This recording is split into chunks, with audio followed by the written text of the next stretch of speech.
कर्म करे किस्मत बने जीवन में इन कारणों से सभी पत्रकार बंधुओं और हमारे विश्व हिंदू परिषद के उपाध्यक्ष, जैसा कि आज का हमारा सब विषय है कि हमारे पड़ोस में ही जो देश है, उस देश में जो घटनाक्रम हो रहा है, उस घटनाक्रम में जिस प्रकार की गतिविधियां चल रही है, जिस प्रकार पर हिंदू समाज के ऊपर आक्रमण हो रहे हैं, उस विषय की हमको आज ये चर्चा है। आपके माध्यम से, चैनल के माध्यम से ये स्पष्ट पता चल रहा है कि हमारा एक पड़ोसी देश है, ये बाकायदा हमें से टुकड़ा हुआ, हम सबको पता ही है। और हमारा देश से टुकड़े होकर भी हमसे लंबे समय से उससे अच्छी मित्रता भी रही है। ये नहीं हमारी मित्रता नहीं थी, हमारे संबंध भी उससे बहुत अच्छे थे, किसी प्रकार का कोई झगड़ा नहीं था। और वहाँ की प्रधानमंत्री शेख हसीना कई बार भारत आई है और हमारे हर अच्छे मौके पर या और कोई अन्य विषय पर भी शेख हसीना का बराबर सहयोग मिलता रहा। और बांग्लादेश के अंदर जिस प्रकार हिंदू समाज के ऊपर जो आक्रमण हो रहा है, ये क्यों हो रहा है इसका अभी तक कोई पता नहीं है। चाहे भले ही 1947 का समय हुआ हो, चाहे भले ही 1971 का हो, और चाहे अभी 2024 का हो, ये आक्रमण हमारे ऊपर, हिंदू समाज के ऊपर इस तरह का अत्याचार उल्टा लटका कर, इनके बाद क्या करते हैं, उल्टा लटकाया पुलिया के ऊपर, बहन बेटियों की क्या स्थिति होगी आप विचार कर सकते हैं। उनके साथ दुराचार हो रहा है। ये इस प्रकार जो हमारी मित्रता होते हुए भी उस बांग्लादेश में हमारे अल्पसंख्यक बंधु वहाँ अब उनके ऊपर आक्रमण क्यों कर रहे हैं, जबकि थाना उनके पास और थाने में सारे लोग मुसलमान, कोर्ट के अंदर मुसलमान, सभी स्थानों पर उनके हैं। और यहाँ तक कि न्याय प्रणाली भी मुसलमानों के हाथ में है, फिर भी हिंदुओं पर गुस्सा निकालना ये कहीं भी सार्थक नहीं है। और तो और लूटपाट, हिंदू समाज को चुन चुन कर लोगों को मारा जा रहा है और चुन चुन कर उनकी दुकान पर लूटपाट हो रही है। कौन कितना उठा कर ले जा सकता है, इस प्रकार का भाव वो हमारे ऊपर कर रहे हैं। वहाँ हमारे इंदिरा गांधी के संबंधित काफ़ी कुछ इतिहास किताबें पढ़ी है, उस किताबों को भी जला रहे हैं। राहुल और राहुल के जो गैंग है वो भी कुछ नहीं बोल रहे हैं। और इसके ऊपर जो हमारा मानव अधिकार हर पल पल पर जो खड़ा होता है, वो मानव अधिकार के लोग कहाँ चले गए। मानव अधिकार की बात करते हैं, पर अल्पसंख्यक हिंदू बांग्लादेश के अंदर जब प्रताड़ित हो रहा है तो उसके ऊपर वो कुछ नहीं बोल रहे हैं। और जो भी शांति सद्भावना की जो बातें हमारे देश में करते हैं, थोड़ी सी बात पर खड़े हो जाते हैं, अत्याचार के ऊपर खड़े हो जाते हैं, वो आज बांग्लादेश के विषय पर क्यों नहीं बोल पाते हैं, वो चुप क्यों है। इन कई सारी बातों का जो भाईचारा करते हैं, पर वहाँ भाईचारा नहीं है, खूब सारा।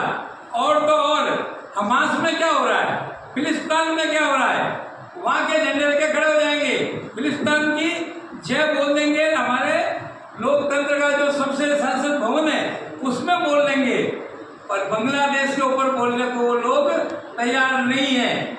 इस प्रकार की जो मानसिकता के लोग जो बैठे हैं और जिनके कारण हम सब दुखी हैं, हिंदू समाज वहाँ का दुखी है।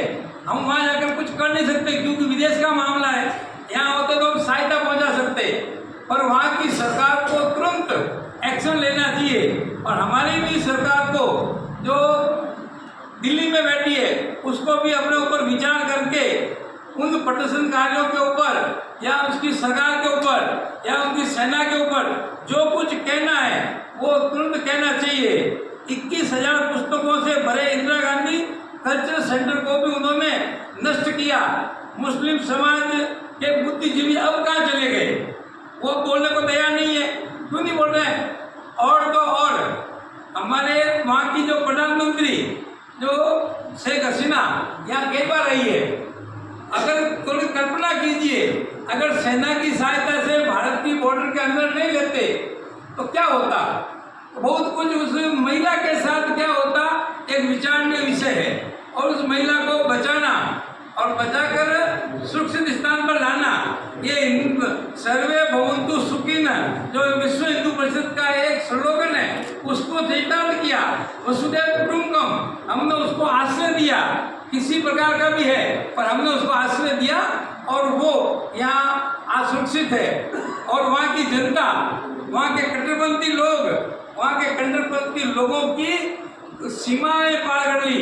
उनके अंग वस्त्र बड़े प्रेम से लटका कर वीडियो रील करके, वीडियो शूटिंग करके उसको पूरे देश भर में वायरल कर रहे हैं। और सीता के जो घर है, घर के अंदर बहुत कुछ हुआ है, लूटपाट हुई है, जिंदगी में कभी जैसे लग रहा है इन्होंने पहली बार ऐसा कोई देखा। वहाँ के बतख, मुर्गे इत्यादि सब प्रकार की चीज लेकर वो निकल रहे हैं वहाँ से। तो पुलिस प्रशासन में मुसलमानों का है, सब कुछ वहाँ है, फिर भी हिंदू समाज को टारगेट करना इसका कोई औचित्य नहीं है। चाहे कोई समय आया हो, 71 हो, 47 हो, आज 24 है, इस प्रकार के हमारे ऊपर मामला क्या है सबको पता है। मामला वहाँ के आरक्षण का है, उससे हमारे कोई लेना देना नहीं है। अगर आरक्षण खत्म किया तो वहाँ की सरकार ने खत्म किया, अगर वापस उसको लाया तो कोर्ट के माध्यम से लाया। उस सारे विवाद में हिंदू कहाँ है? फिर भी हिंदू समाज के ऊपर इस प्रकार का जो आक्रमण कर रहे हैं, हिंदू समाज को एक कितने कोई जमाने में 30% थे, फिर 20 हुए, आज 8% है, फिर भी 8% को भी उनको हजम नहीं हो रही है। तो इस प्रकार जो ये देश भर में हमारा पड़ोसी देश का जो अराजकता फैल रही है, उस अराजकता का हम सब विरोध करते हैं और केंद्र की सरकार से आग्रह करते हैं कि हम हमारे वहाँ जो हिंदू हैं उन हिंदुओं की सहायता करें। ये मेरे को इस प्रेस कॉन्फ्रेंस के माध्यम से आप सबको पहुँचानी है।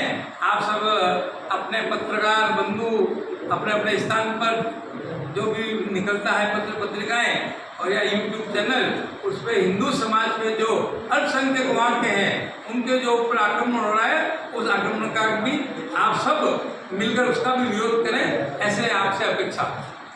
भारत में